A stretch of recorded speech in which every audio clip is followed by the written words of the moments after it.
کہ مقبوضہ کشمیر میں بھارتی مظالم نے ظلم کی تاریخ کو بھی شرمندہ کر دیا ہے۔ بھارتی فوجی ایک نوجوان کو شہید کرنے کے بعد اس کی میت کو رسیوں سے باندھ کر گھسیٹتے رہے۔ تصاویر سوشل میڈیا پر آنے کے بعد لوگوں میں غم و غصے کی لہر دوڑ گئی۔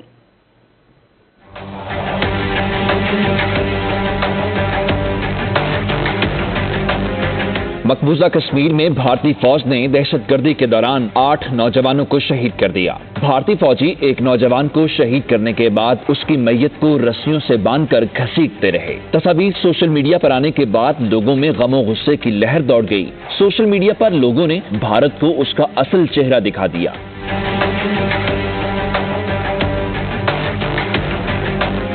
بھارتی فورسز نے 2 افراد کو سوپور، 3 کو کپواڑہ اور 2 افراد کو جھجر کوٹلی کے علاقے میں گولی مار کر شہید کیا۔ حکام نے تعلیمی ادارے زبردستی بند کرواتے ہوئے انٹرنیٹ سروس بھی معطل کر دی ہے۔ شہادتوں کے بعد وادی کے کئی علاقوں میں مکمل شٹر ڈاؤن ہڑتال ہے۔ حریت رہنماؤں نے واقعے پر شدید غم اور غصے کا اظہار کیا ہے۔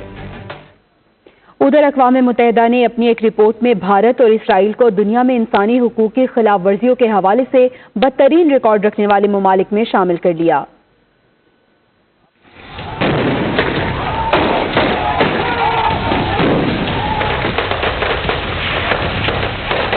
کشمیریوں پر ظلم، اقلیتوں سے ناانصافی اور نچلی ذات پر تشدد، بھارت کا بھیانک چہرہ دنیا نے تسلیم کر لیا۔ اقوام متحدہ نے بھارت کو ان 38 ممالک میں شامل کر لیا ہے جہاں شہریوں کو قتل، تشدد، غیر قانونی اور بلا جواز گرفتاری کا نشانہ بنایا جاتا ہے۔